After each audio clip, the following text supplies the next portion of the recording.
नमस्कार, ideal express देख रहे हैं आप। मैं हूं आपके साथ पूर्णिमा पांडे। बुलेटिन की शुरुआत करते हैं। देखिए, इज्जत और रोहतक में भूकंप के झटके महसूस किए गए हैं। आपको बता दें कि पिछले एक हफ्ते से राष्ट्रीय राजधानी दिल्ली के पास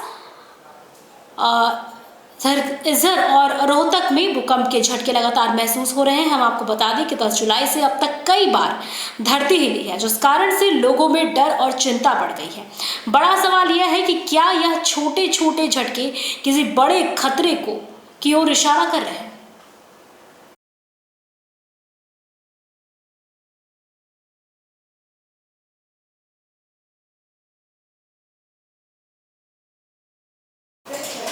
अगली खबर देखिए, बड़ी खबर सामने आ रही है, जहां दिल्ली और बेंगलुरु में स्कूलों को बम से उड़ाने की धमकी सामने आई है।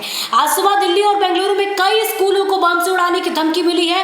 हम आपको बता दें कि बेंगलुरु में 40 से अधिक स्कूलों को धमकी भरा ईमेल प्राप्त हुआ है, जबकि दिल्ली में 20 से अधिक स्कूलों को ऐसी ही धमकी दी गई है। सुबह 9:40 पर देखिए, इन स्कूलों को धमकी भरे मेल भेजे गए हैं, जिसमें क्लासरूम के अंदर बम रखे होने और स्कूल को उड़ाने की बात कही गई थी। राहत की बात यह है कि पुलिस तुरंत मौके पर पहुंची और जांच में जुट गई है।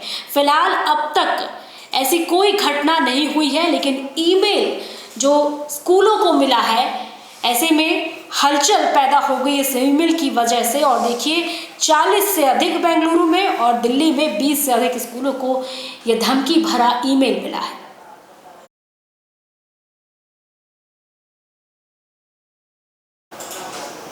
अगली खबर की ओर बढ़ते हैं। देखिए, नगर निकाय चुनाव को लेकर कोर्ट अब सख्त हो गई है। आपको बता दें कि झारखंड में नगर निकाय चुनावों की घोषणा में हो रही देरी को लेकर दाखिल अवमानना याचिका पर शुक्रवार को झारखंड उच्च न्यायालय में सुनवाई हुई है। साथ ही बता दें कि ये मामला पूर्व पार्षद रोशनी खलखो बनाम झारखंड सरकार से संबंधित है, जिसमें दिनांक 4 जनवरी 2024 को न्यायालय ने 3 सप्ताह के भीतर चुनाव कराने का निर्देश दिया था। सुनवाई के दौरान कोर्ट ने सख्त रुख अपनाते हुए देखिए, राज्य के मुख्य सचिव को अगली सुनवाई के सशरीर उपस्थित रहने का आदेश दिया है। वहीं न्यायालय ने स्पष्ट किया है कि अगली सुनवाई में कोर्ट की अवमानना के मामले में मुख्य सचिव पर चार्ज फ्रेम किया जाएगा। बता दें कि इस प्रकरण की अगली सुनवाई आगामी 25 जुलाई को निर्धारित की गई है। देखिए, पटना में हुए एक अस्पताल में मर्डर केस में एक नया खुलासा अब सामने आया है। आपको बता दें कि राजधानी पटना सबसे सुरक्षित माने जाने वाले अस्पताल पारस हॉस्पिटल के अंदर गोली चलाकर कुख्यात अपराधी चंदन मिश्रा की हत्या ने पूरे बिहार को दहला दिया है। लेकिन अब इस मामले में एक नया सीसीटीवी फुटेज सामने आया है, जिसमें साफ देखा जा सकता है कि घटना के पहले कुछ संदिग्ध युवक आराम से खड़े होकर बातचीत कर रहे हैं। ये वही युवक है जो अस्पताल के अंदर आते हैं और पिस्तौल निकालकर आईसीयू के भीतर जाकर गोली मारकर हत्या कर देते हैं। एक ऐसे कैदी की जो उम्र कैद की सजा में जेल में सजा काट रहा था, और देखिए, पैरोल में वो अपने इलाज के लिए बाहर निकल कर आया था। पारस अस्पताल में आईसीयू में भर्ती था और इस बीच ये घटना घटी है। बीते दिन इसकी सीसीटीवी फुटेज सामने निकल कर आई थी अस्पताल के अंदर की, लेकिन अब एक और सीसीटीवी फुटेज सामने आई है, जिसमें अपराधी घटना को अंजाम देने के पहले तस्वीरों में आप साफ देख सकते हैं कि बातचीत करते हुए नजर आ रहे हैं। और ऐसे में इस पूरे मामले में एक नई तस्वीर सामने आई है।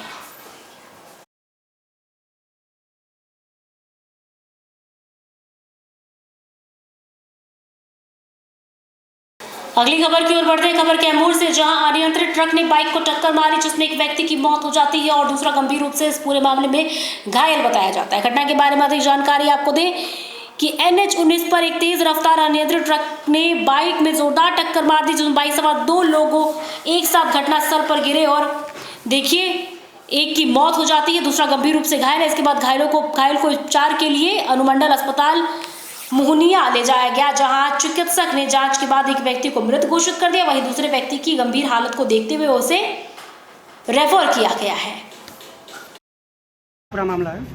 अरे बाइक से आ रहे थे, हमारे गांव के रहने वाले थे अभिजीत कुमार पांडे जी, कल इनके बड़े भाई साहब का क्रियाक्रम था और NH पे इनको ट्रक ने टक्कर मार दिया। पूरे तरीका ले एक्सपर्ट पे ही डेट हो गया इनका।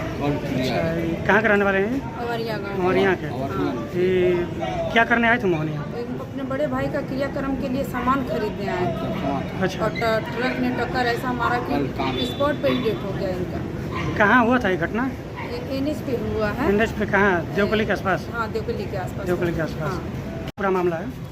अरे बाइक से आ रहे थे, अवरिया गांव के रहने वाले थे अभिजीत कुमार पांडे जी।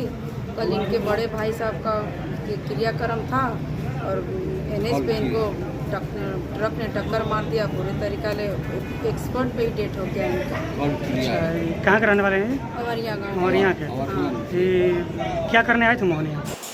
अगली खबर कैमूर से, जहां करंट की चपेट में आने से एक बुजुर्ग व्यक्ति की मौत हो जाती है। तस्वीरें हैं जहां पर आप बता दें कि कैमूर में करंट की चपेट में आने से इस व्यक्ति की मौत हो जाती है।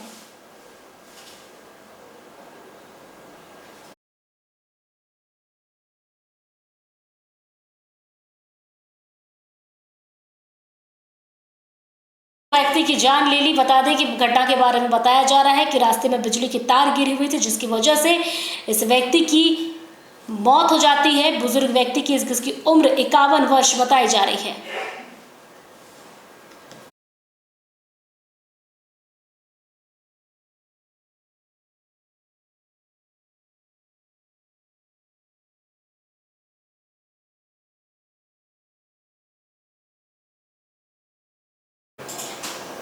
तो मेरे साथ इस बुलेटिन में इतना ही। ऐसे ही तमाम अपडेट के लिए देखते रहिए IDN एक्सप्रेस।